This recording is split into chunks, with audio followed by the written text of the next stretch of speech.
صدری ویسر لی امری واحلل عقدۃ من لسانی یفقہوا قولی۔ حقیقت یہ ہے کہ رزق کے سارے خزانے اللہ سبحانہ و تعالیٰ کے پاس ہیں، اور اللہ سبحانہ و تعالیٰ اپنی ساری مخلوق کو رزق دے رہا ہے اور ہر طرح کا رزق دے رہا ہے، اور پھر بھی اس کے خزانوں میں کمی نہیں واقع ہوتی۔ ایک حدیث قدسی میں آتا ہے، اللہ تعالیٰ فرماتے ہیں کہ اے تمام جن و انس، اولین و آخرین، اگر تم سب کے سب ایک چٹیل میدان میں، کھلے میدان میں اکٹھے ہو جاؤ اور پھر سب اپنی حاجات مجھ سے مانگو، اپنی ضروریات مجھ سے طلب کرو، اور میں تم سب کو وہ عطا کروں جو تمہیں چاہیے، تو بھی میرے خزانوں میں اتنی کمی بھی واقع نہیں ہوتی جتنی سوئی کو سمندر میں ڈالنے سے واقع ہوتی ہے۔ لیکن بات یہ ہے کہ انسان جب اللہ سے مانگے تو پورے یقین کے ساتھ مانگے، امید رکھ کے مانگے، اور کسی بھی قسم کی مایوسی کا شکار نہ ہو، کیونکہ دعا ان تمام چیزوں میں فائدہ دیتی ہے جو نازل ہو چکی ہیں، اور ان میں بھی فائدہ دیتی ہے جو نازل نہیں ہوئی، یعنی وہ تمام مشکلات جو انسان پہ پڑ چکی ہیں یا آئندہ آنے والی ہیں، ان دونوں کے سلسلے میں دعا کرنا انسان کو فائدہ دیتا ہے۔ لیکن یہ یاد رہے کہ دعا کی قبولیت کے لیے انسان اپنی طرف سے بھرپور کوشش کرے، اور اس میں ایک کوشش یہ کہ جب اللہ سے مانگے تو پہلے اللہ سبحانہ وتعالیٰ کی تعریف کے کلمات کہے، تسبیحات پڑھے، اور پھر اس کے ساتھ ساتھ درود شریف پڑھے۔ جہاں تک رزق کا تعلق ہے تو اس سلسلے میں یہ یاد رہے کہ رزق کا تنگ کرنا اور کشادہ کرنا یہ صرف اللہ سبحانہ وتعالیٰ کے ہاتھ میں ہے۔ وہ جس کو چاہتا ہے زیادہ دیتا ہے، جس کو چاہتا ہے کم دیتا ہے۔ قرآن مجید میں اللہ تعالیٰ فرماتے ہیں واللہ یرزق من یشاء بغیر حساب، اللہ جس کو چاہتا ہے بے حساب رزق عطا کرتا ہے، اور پھر اگر وہ کسی کو زیادہ نہیں دیتا، اس پر رزق تنگ کر دیتا ہے، تو بھی اس میں اس کی اپنی حکمت اور مصلحت کار فرما ہوتی ہے۔ بعض لوگوں کو رزق کی زیادتی نقصان دیتی ہے، اور بعض لوگوں کو رزق کی کمی فتنے اور مشکل میں ڈال دیتی ہے کہ ان کے ایمان جانے کا خطرہ ہوتا ہے۔ اسی طرح بعض کو رزق کی کشادگی اللہ کی یاد سے غافل کر دیتی ہے، یعنی انسان مختلف مزاج کے ہوتے ہیں، تو اللہ تعالیٰ چونکہ بندوں پر مہربان ہے، وہ جانتا ہے کہ کس بندے کے ساتھ اسے کیسا معاملہ کرنا ہے، کسے زیادہ دینا ہے اور کسے کم دینا ہے۔ اس لیے ہمارے معاملے میں اللہ تعالیٰ کا جو بھی فیصلہ ہو اسے بخوشی قبول کر لینا چاہیے، اور اس کے ساتھ ساتھ اس سے اچھی امید رکھنی چاہیے۔ رزق کے سلسلے میں یہ بات بھی یاد رہے کہ اگر کبھی رزق میں تنگی ہو رہی ہو تو ہو سکتا ہے کہ اس تنگی پر صبر کرنے کی وجہ سے انسان کے اتنے درجات بلند ہو جائیں کہ بہت بڑی بڑی نیکیاں بھی اس کے مقابلے میں ہیچ ہوں۔ پھر اسی طرح بعض اوقات انسان کے لیے ناشکری رزق کی تنگی کا ذریعہ بن جاتی ہے، تو اس سے بھی انسان کو پرہیز کرنا چاہیے۔ خواہ انسان کے پاس تھوڑا ہی ہو تو بھی اس پر اللہ تعالیٰ کا شکر ادا کرنا چاہیے، کیونکہ اللہ تعالیٰ کا وعدہ ہے لَإِن شَكَرْتُمْ لَأَزِيدَنَّكُمْ، اگر تم شکر ادا کرو گے تو میں تمہیں اور زیادہ عطا کروں گا۔ کیونکہ ہر انسان جس کے پاس جتنا بھی ہے وہ عموماً کمی کا رونا روتا رہتا ہے۔ اسی لیے ہمیں یہ سکھایا گیا ہے کہ رزق کے معاملے میں ہم یعنی دنیاوی معاملات میں اپنے سے نیچے والوں کو دیکھیں کہ ان کے پاس کیا ہے، تو انسان کے پاس جو کچھ بھی ہو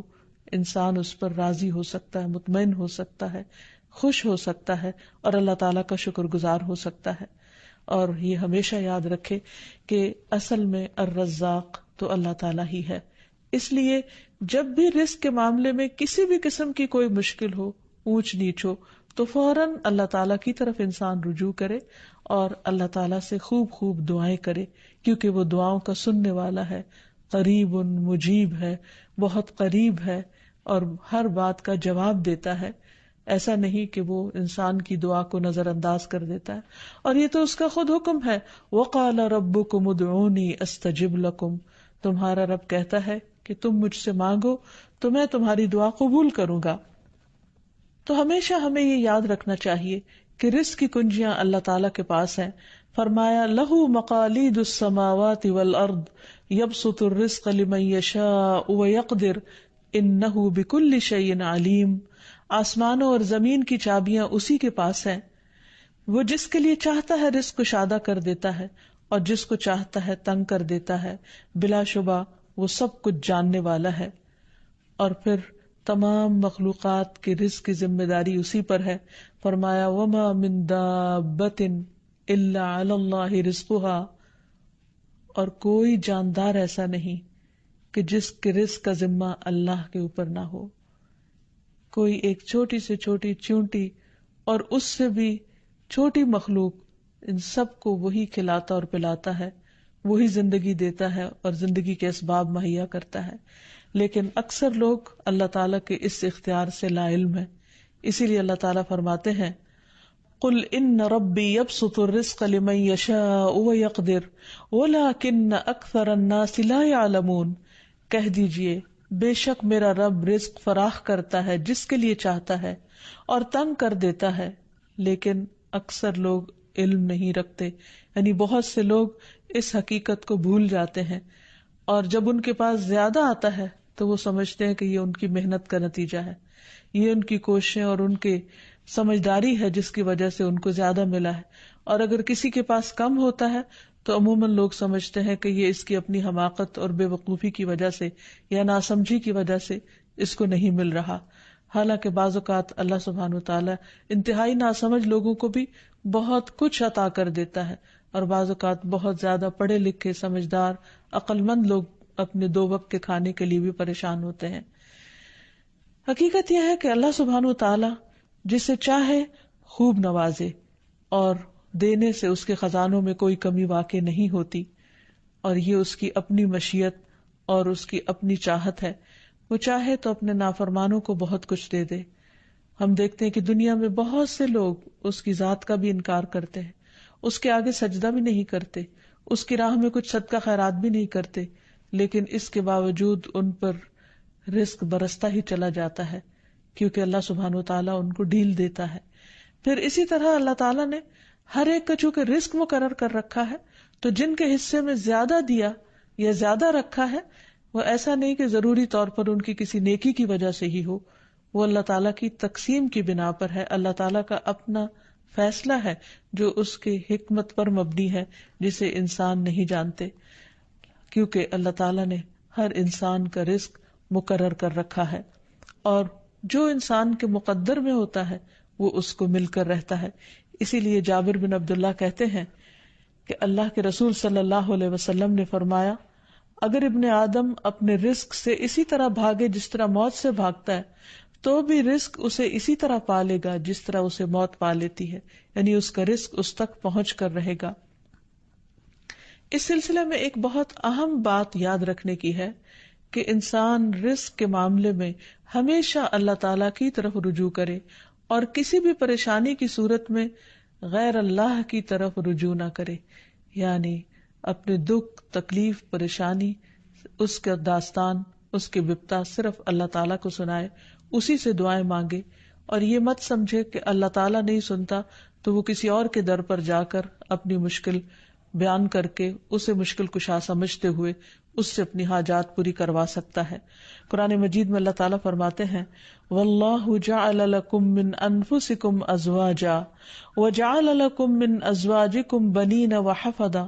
وَرَزَقَكُم مِّنَ الطَّيِّبَاتِ أَفَبِالْبَاطِلِ يُؤْمِنُونَ وَبِنِعْمَةِ اللَّهِ هُمْ يَكْفُرُونَ وَيَعْبُدُونَ مِن دُونِ اللَّهِ مَا لَا يَمْلِكُ لَهُمْ رِزْقًا مِّنَ السَّمَاوَاتِ وَالْأَرْضِ شَيْئًا وَلَا يَسْتَطِيعُونَ۔ اور اللہ نے تمہارے لیے خود تم ہی سے بیویاں بنائیں، اور تمہارے لیے تمہاری بیویوں سے بیٹے اور پوتے بنائے، اور تمہیں پاکیزہ چیزوں سے رزق دیا، تو کیا وہ باطل کو مانتے ہیں اور اللہ کی نعمت کا انکار کرتے ہیں؟ اور وہ اللہ کے سوا ان کی عبادت کرتے ہیں جو نہ انہیں آسمانوں اور زمین سے کچھ بھی رزق دینے کے مالک ہیں اور نہ وہ طاقت رکھتے ہیں۔ تو اس آیت سے واضح طور پر پتہ چلتا ہے کہ اللہ کے رزق کے خزانے صرف ان کا مالک اللہ ہی ہے، اس کے علاوہ کوئی نہیں۔ اگر اللہ تعالیٰ کسی کو رزق نہ دے تو کوئی اور کچھ بھی نہیں دے سکتا، کیونکہ اللہ تعالیٰ نے ملکیت کے یہ سارے اختیارات اپنے پاس رکھے ہوئے ہیں، کسی اور کو نہیں دیے۔ جیسا کہ ایک اور آیت میں آتا ہے کہ انسان کو اللہ ہی کے ہاں رزق تلاش کرنا چاہیے۔ فرمایا انما تعبدون من دون اللہ اوثانا وتخلقون افکا ان الذین تعبدون من دون اللہ لا یملکون لکم رزقا فابتغوا عند اللہ الرزق واعبدوہ واشکروا لہ الیہ ترجعون. تم اللہ کے سوا چند بتوں ہی کی تو عبادت کرتے ہو اور تم سراسر جھوٹ گھڑتے ہو. بلا شبہ اللہ کے سوا جن کی تم عبادت کرتے ہو تمہارے لیے کسی رزق کے مالک نہیں، سو تم اللہ کے ہاں ہی رزق تلاش کرو اور اسی کی عبادت کرو اور اس کا شکر کرو، اسی کی طرف تم لوٹائے جاؤ گے. یعنی اسی نے تمہیں پیدا کیا، وہی تمہیں رزق دیتا ہے، اسی کی طرف تمہاری واپسی ہے. اس لیے تم نہ اللہ کے سوا کسی اور کی عبادت کرو اور نہ ہی اس کے آگے ہاتھ پھیلاؤ اور نہ اس سے توقع رکھو کہ وہ تمہیں کچھ دے گا، بلکہ اس کے مقابلے میں پورے یقین کے ساتھ اللہ تعالیٰ سے ہی مانگتے رہو. کیونکہ نبی صلی اللہ علیہ وسلم نے فرمایا کوئی شخص اس طرح دعا نہ کرے کہ اے اللہ اگر تو چاہے تو مجھے روزی دے، بلکہ پختگی کے ساتھ سوال کرے، پورے عزم کے ساتھ سوال کرے، کیونکہ اللہ جو چاہتا ہے کرتا ہے اور اس پر کوئی جبر کرنے والا نہیں ہے. اور جب بندہ اللہ سے رزق مانگتا ہے تو اللہ تعالیٰ اس کو عطا کرتا ہے. نبی صلی اللہ علیہ وسلم نے فرمایا جب تم اللہم ارزقنی کہو گے تو اللہ تعالیٰ فرمائے گا میں نے رزق دینے کا فیصلہ کر لیا. یعنی جب تم کہو گے کہ اللہ مجھے رزق دے تو اللہ تعالیٰ تمہیں جواب دے گا کہ ہاں میں تمہیں رزق دوں گا. اس لیے اس حوالے سے مکمل طور پر اللہ سبحانہ وتعالیٰ پر بھروسہ کرنا چاہیے، اللہ تعالیٰ کا تقوی کرنا چاہیے، یعنی اللہ تعالیٰ سے ڈرتے رہنا چاہیے اور رزق کی تلاش میں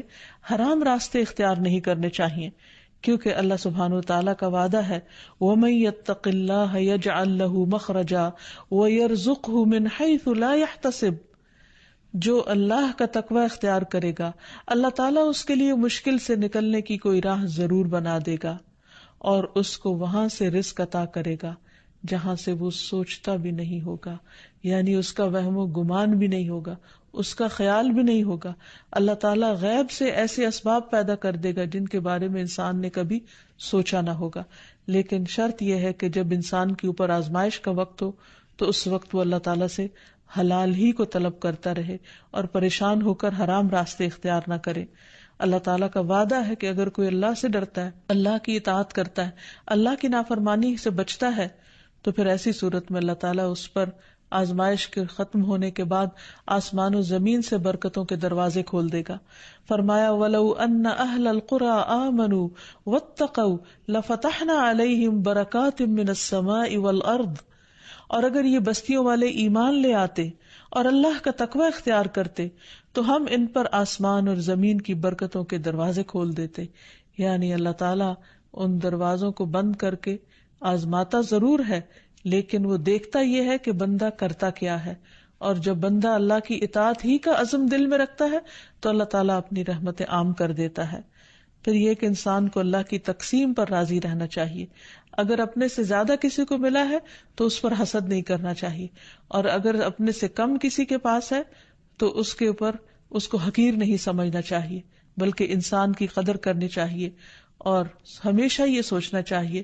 کہ اس کو مجھ سے زیادہ دینے والے کو بھی دینے والا رب ہے، مجھے بھی میرے رب نے ہی دیا ہے، اور جس کے پاس کم ہے اس کا بھی مالک وہی ہے.